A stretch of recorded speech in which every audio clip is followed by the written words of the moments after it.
Hughes, and I got Jill Savage. So we got a good thing going on right here, right now. Hello, Jill Savage. How are you? Good morning, Dan. I'd be better if I had some caffeinated coffee at my parents' house this morning, but we'll get there. It'll just be after the interview. So, no big deal. This 30 minutes is going to go really well, Dan.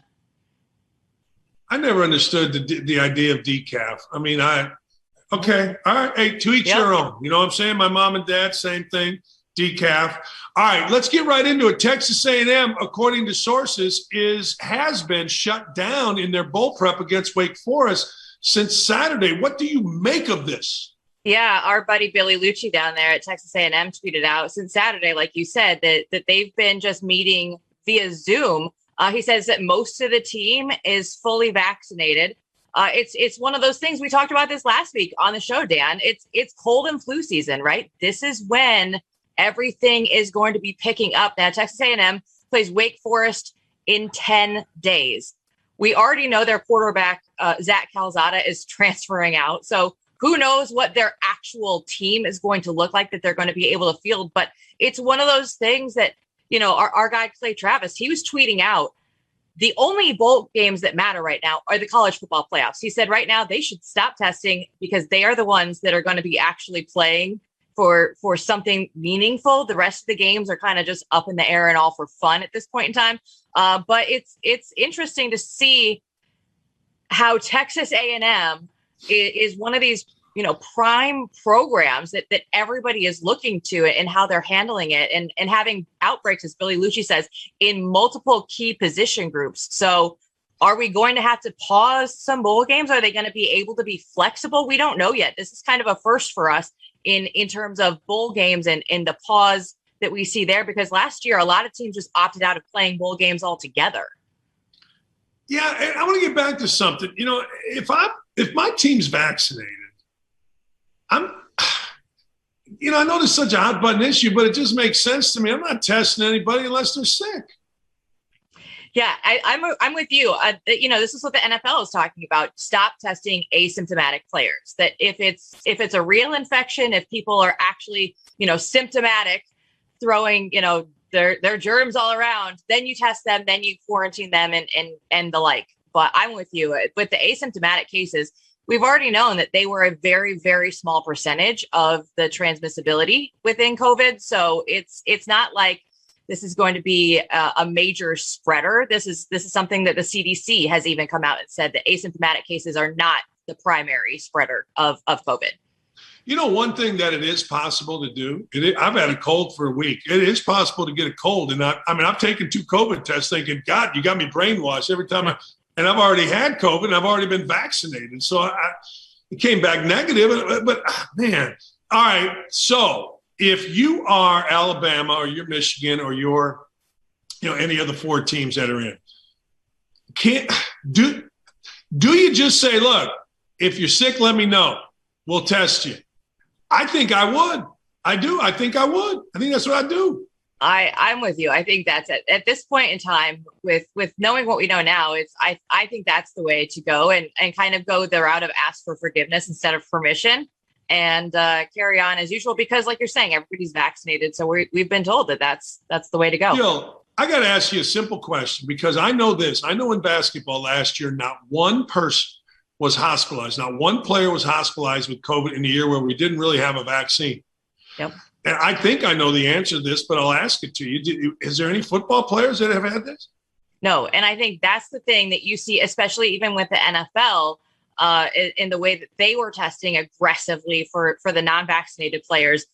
Nobody has actually gone through and gotten hospitalized. I think that the former Florida State basketball player that was overseas, like the very first summer of COVID, I think he had pre-existing heart conditions. He did. And that was the case study, the scenario that came out that had every athletic department living in fear, because we had one person that didn't do well with this. And that was what every athletic department said. We can't have that happen on our watch at our school. So I think that, from one case, from a guy playing basketball overseas, we now live through all of this that we have right now. It's funny, and I don't know how anybody wants to take this, but I had a friend of mine's basketball coach, assistant coach, and he said, Dan, when everybody says, well, we can't have one case is too many. I did not know this, but he told me, he goes, Dan, if we're worried about one case, he goes, we've had at least 15 kids that have been killed going home for holidays, going home for summers in their own neighborhoods. And he wasn't making the point of don't test or test. He just simply said, hey, look, if you're just going to go by one case, we shouldn't let kids ever go home and leave campus based on, I think he said there was 13 kids that over the course of the last year and a half had been murdered at home. He's like, we can't, his point was we can't stop everything from happening in a small sample size is what. Yeah, you have to take calculated risks in your life every single day. This is just part of living life. There's no bubble that we can all live in. And you have to decide, do you want to go about, what we did in 2020 and locking everything down? Or do we take these calculated risks and say, okay, I'm willing to come back, right? Like I'm at my parents' in Iowa right now. I'm totally fine with coming back here and traveling for the holidays. And that's something that I decided for myself. Yeah, and I got no problem wearing a mask. You tell me to wear a mask, I'll wear a mask. You tell me not to wear a mask, I won't wear a mask. Anyway, we're going to see. It's going to be interesting because my guess is Texas A&M is not going to be the only, quote, high major team that we have a problem with. I just hope it doesn't affect the playoffs because my fat ass likes to sit around and watch playoffs. That's right, and maybe in a movie theater. It's a great idea. Do you think that's a great idea? It is a great idea. Oh, all right. Stars opting out. We see Walker a third. We see Pickett. What are your thoughts? So when I see this, Dan, I look at it in a couple of different ways. If you're a running back, you have such a short shelf life in the NFL. I understand that. You don't want to take the extra hits on your body. You don't want to blow out an ACL.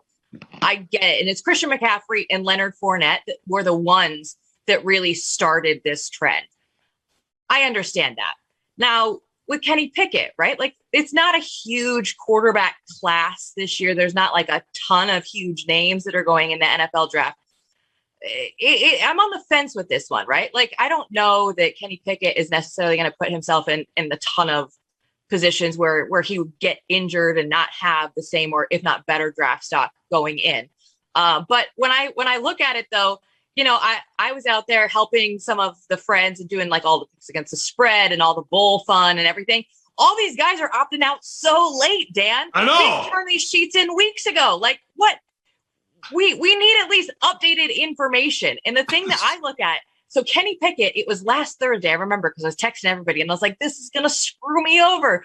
But has he informed, at what point did he inform the team that he wasn't going to be playing?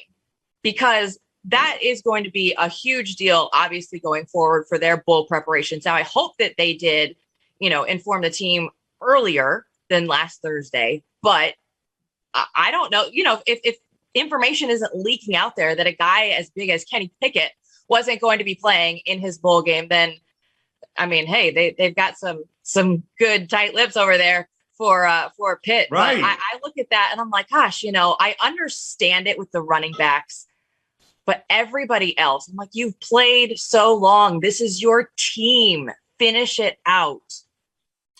I personally like games a lot, so I would have done it. But people tell me I'm big old meathead, old school guy. Truthfully, I'm with you. The only thing I'm mad about, and I had to wait till Friday to put in my picks and my confidence bowl poll. That's all I care. You want to play? Screw it, play. You don't want to play? I don't care. But let me know so that I can get it done. Yeah, because it's all about me, Jill. Deadline for everybody out there. Like right. You're either in or you're out, and we all need to know by this day because we have to turn them in. Right, and it's all based on if we can win money. So yeah, I mean, it's all us. Like yes, it's because we need the information. Yes.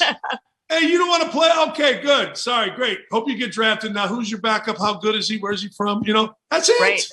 Right. Tell me all the info. Speaking of that, there is a theory in confidence pools that never bet on the team without a coach. I don't know about that. What are your thoughts on interim coaches coaching bowl games? Well, I mean, we're going to have a prime example of this in the Alamo Bowl. Oregon and Oklahoma, both with interim head coaches for this game. What when I look at it, I think that I would rather look at the coaching departures around the head coach, right? Like, are your assistants still there, right? Brian Kelly, he left at Notre Dame. Everybody else is still pretty much intact. But the one thing that I do know, even in coaches that are still very young in their careers, they have to figure out the schedule. And when do we travel? What days do we practice? What days do we give them off? And I feel like that's like a pretty fine art that coaches spend years fine tuning. I remember Chip Kelly, and he would go in and talk to Ohio State after he played them in a Rose Bowl. And he's like, hey, I want to know, like, tell me some of your tricks. Him and Urban were good friends. And so he would talk to them about how do I prepare my team to win in the postseason. And it's a whole thing that coaches spend a ton of time on. But, then you look at somebody like Ole Miss, and Lane Kiffin is still there. Their offensive coordinator, Jeff Lebby, went over to Oklahoma. So now he's splitting time. He's still helping put in a game plan for Ole Miss in the Sugar Bowl, but he now has to start recruiting and getting ready to be, Oklahoma's offensive coordinator. So there's a lot of split time. It's not the full attention. And what we know about coaches and like their type A personalities, and they want everything to be so precise. This interim coach stuff, it just feels like it throws everything that we know, all the structure that is set in college football. It throws it all off. And it's always just a little weird. You never know what you're going to get if the guys actually like the interim coach, or if they're like, whatever, he's just here. We're just going to call it a day. And there's so many ways that bowl games can go bad for a team. Like you just mentioned, and having been a head coach for 10 years, you're exactly right. I mean, the logistics, man, that drive you nuts. The logistics. All right, where are we going? How are we getting through the gate? We got 25 people in a traveling party. We're going to get there. Where are we practicing? Is it close to the hotel? Is it a big city? Yeah, I mean, God, it drives you freaking nuts. And when you're at Bowling Green, you don't have some guy that's paid $200,000 doing that for you. You're sitting there going, all right, give me the key to the Motel 6. And anyway, you're the only person that will know the answer to this. You ready? Okay. Yeah. Potato Bowl or Frisco Bowl? Kent State versus Wyoming, or San Diego State versus UTSA? Which is more interesting? So I said that UTSA and San Diego State was going to be my pick for the non, like a group of That's five, right. non-power five. That was my game. Now we can go back to our conversation that we just had with opt-outs, and UTSA's running back, an All-American, McCormick, not playing in the game. And I'm like, gosh, UTSA is going for their first bowl victory. I would think that would be something that would be really cool to be a part of. The historic season that they had. And I think they won 12 games in a row, and it's a huge game. And it's, San Diego State, who beat Utah earlier this season. They're a ranked opponent. It's going to be fun. It's in the state of Texas. A lot of their friends and family are going to be able to go.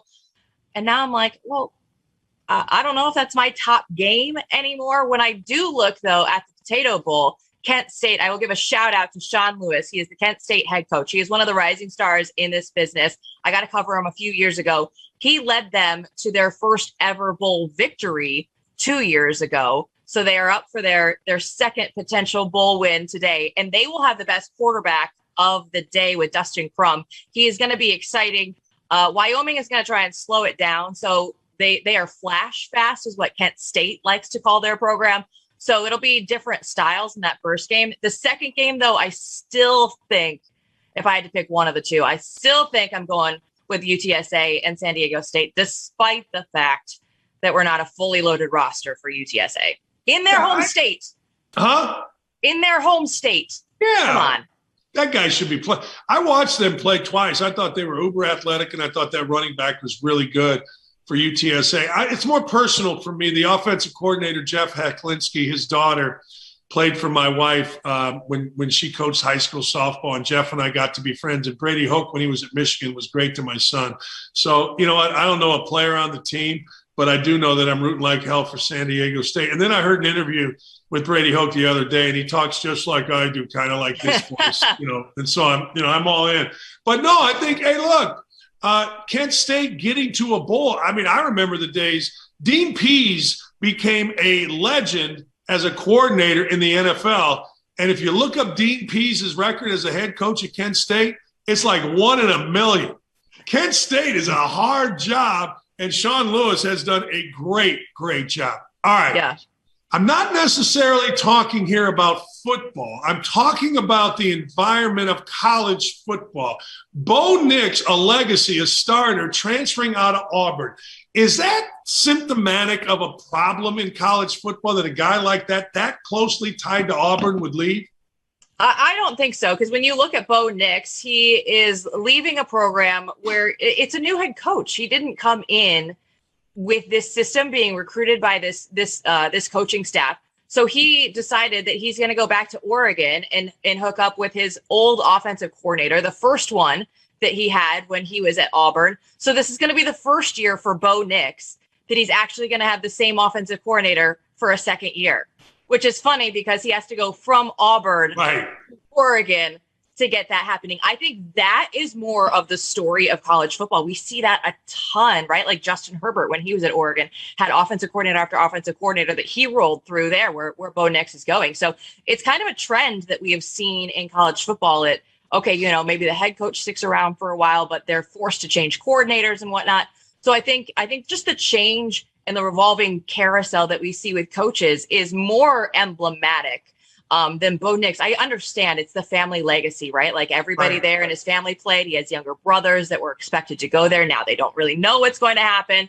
But Bo Nix is going to try and make the best opportunity for himself for one more year and get in the best position to be drafted. And I know that he had, such an up and down season at Auburn that 1 week he looked great. 1 week he didn't, 1 step forward, 2 step back kind of a season for Bo Nix. So maybe, his comfort level, just going back to an offensive coordinator that he knows and trusts to put him in the best position to the NFL. I think that's what we're seeing. But I also think it's huge in terms of college football. Just the fact that an SEC quarterback is going out west 3 time zones away where nobody really pays attention to what's happening on the West Coast. I think that's actually going to be pretty big for just getting eyeballs out for those later games on the West Coast. Yeah, it's interesting. There's a lot of, I always say there's always a backstory. Don't take what you read or what you see for granted. There's always a backstory. All right, I got some hot takes for you. You ready? Okay, yeah. I think Lincoln Riley is set up to fail, at least initially at USC. Initially, how so? How so? Well, I think there's so much hype on what a great job he's done. He still has a program that guys aren't used to winning yet, and that's the hardest thing to overcome. And right now, there's articles every day. Like as negative as it's been to Brian Kelly, that's how positive it's been to Lincoln Riley for whatever the reason. I don't know. I just think that you still got a bunch of guys there that aren't used to winning big. Now, I'm not saying he's not going to go 9-3. I'm just saying that set up to disappoint. The expectations. Okay. I will give you that because I do believe that Lincoln Riley in the long term is set up for success. I do but too. In the short term, when you're looking at this next season and what everybody thinks is going to happen, USC is a program where they could turn it around quickly. They have the ability to do so. I think that Mel Tucker at Michigan State gave him the blueprint with the transfer portal to get a bunch of kids in there right away. But I'm with you. I still think give it some time, figure out the landscape. It's an entirely new system for him. He's out on the West Coast now. He was at Oklahoma and was just promoted from there. He already knew the culture and what the expectations were in Norman. He has to figure that out now in the off season and all that. So short term, I don't know if I would use the word fail, but not have the success that everybody thinks that he's going to have right away. But long term, I think, he's going to be in the Pac-12 in a city where he should be able to dominate recruiting. He's not going to have to go that far to get a ton of kids. I think long term at that private school that has a lot of money there in LA, Dan, there's a lot of money that and people are so ready to see USC football back that I think those donors are going to be willing to shell out a bunch of cash to do it. Yeah, another hot take. That's a dumb question by me. All right, let's go to numbers. Just a dumb question. Just, smack me on the head. It was late. I had a couple daiquiris. I was eating my face off. It's Christmas week. It's okay. We don't have any coffee here. You had some daiquiris last night. We're all good. It's all good. I'd rather have Bo Nix than Spencer Rattler? 100%. Really? I would so much rather have. So again, we go back to Lincoln Riley, that offense that has produced Heisman Trophy winning quarterbacks year after year after year. And then you get to Spencer Rattler, who was a preseason Heisman favorite, who didn't finish the season as a starting quarterback, right? Like Bo Nix, 1 step forward, 2 step back. Yes, he struggled at times, but at times he looked great. The Oklahoma offense under Spencer Rattler, I just remember that West Virginia game. And I'm thinking, at what point is this game going to turn around? When is Oklahoma actually going to take off and be the Oklahoma offense that we know? I just look at it and I say Bo Nix, I think, is going into a much better position with Oregon. They had 3 top 10 recruiting classes that he's going to go into. Shane Beamer has South Carolina in a good spot. Like they got better throughout the season, but they were working with GA, who then turned into their quarterback in Zeb Nolan. So there's still a lot of room left to work things out with South Carolina. So yeah, Bo Nix for sure over Spencer Rattler at this point in time. Well, I mean, Baker Mayfield was a transfer, a walk-on, and he wins a Heisman. I mean, guys walk in there, and you're a great quarterback. I mean, you just are, based on, as you said, what Lincoln Riley does with teams and quarterbacks. And, all right, there is no clear-cut number 1 draft choice in this year's NFL draft coming out of college. Yeah, so I think at the beginning of the season, a lot of people were pointing to Oregon defensive end Kayvon Thibodeau. And now I look at this, and I say Aiden Hutchinson is making such a run for that number 1 spot. They're both defensive ends, so it's kind of whatever you prefer a little bit more. But when I look at Aiden, right, he has college football playoffs in front of him. He has 1, if not 2 big games where he can still showcase his skill set. You would look at the game that they had in common, which was Ohio State, that both Oregon and Michigan played. Well, Kayvon was out injured in that game. So you don't have any tape if you're an NFL scout, like against the best opponent this season. Kayvon was banged up a ton on and off throughout this season. And, if I'm just going, I think that we talked about this before with Aiden Hutchinson and the heart and the soul that he plays with, right? Like he eventually made his way to New York City. I don't think that it is as clear cut as Kayvon is the number 1 guy and Aiden will be number 2. I would flip that right now. I'm not an NFL scout by any means, but that's what I would do. Do you think that's it? Those 2 guys are the only 2 in the conversation?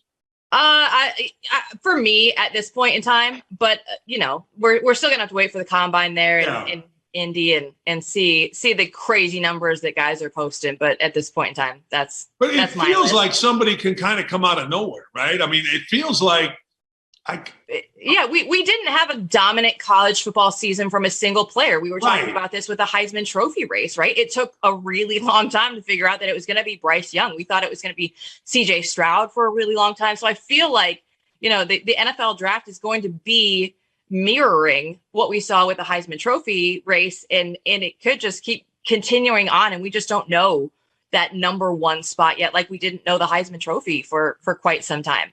I know. I agree. Marcus Freeman at Notre Dame really needs to win the Fiesta Bowl to keep this momentum, this happy place going. I would say the way that the team responded to Marcus Freeman getting the head coaching job, he's going to keep this momentum going no matter what, because as recruits come in and have their official visits, that is going to be felt by recruits when they are there on campus around him, right? Like they couldn't fake that kind of emotion, the way that they were just so embracing Freeman and taking over for the head coaching position there at Notre Dame, that yes, obviously you always want to win your bowl game, but I don't think that it's going to be a huge downer for Notre Dame. I think that they have built so much momentum, and who knows? Like we wouldn't have seen this coming, right? Like nobody thought Brian Kelly was going to leave. Nobody knew that Freeman would be the one that would be promoted. And the way that the team has really rallied around him, I think that kind of momentum is real because it's internal. It's what the kids themselves actually believe. And when you have the confidence of your team, I think that's going to go a really long way. Last thing before I let you go back to the college football playoff. Michigan's the most physically tough team of the last 4 teams left. Oh, I think this one's the toughest one, right? Because it's like, which Georgia team do we see? Yes. If it's the Georgia team that we saw throughout the season, right? Like, we wouldn't be having this question. It would be Georgia. Now, Alabama came out and just dominated them. And here we are just wondering, is it going to be Michigan that is the tougher, more physical team? That one is by far the more intriguing matchup of the two. But right now, I look at Michigan, and again, they had a great game against Ohio State, right? We all know that they had that game circled forever. So I just look at, like, they were able to step up on the national stage for the game that they cared about the most. Georgia was not able to step up on the stage for the SEC championship game. Everybody knew, from the beginning of the season, we had all called Alabama, Georgia. So at this point in time, I would actually have to lean in Michigan's favor, as much as I don't really want to. I'm going to lean in their favor for right now and not feel great about it. Well, you're sitting in Iowa, and Michigan just kicked the crap out of your Hawkeyes. So of course you don't want to admit it. Well, listen, also, we knew that if we didn't create short fields and defensive turnovers and all that, like, Iowa wasn't going to have a chance. That's not it. If anybody wants an offensive coordinator, we'll give you Brian Ferentz. It's fine. Anybody, any team out there, go ahead. Oh, boy, that is a shot to the heart of Hawkeye fans everywhere. No, in 5 years, Ferentz. the best offense that he's had has finished 82nd in the country, Dan.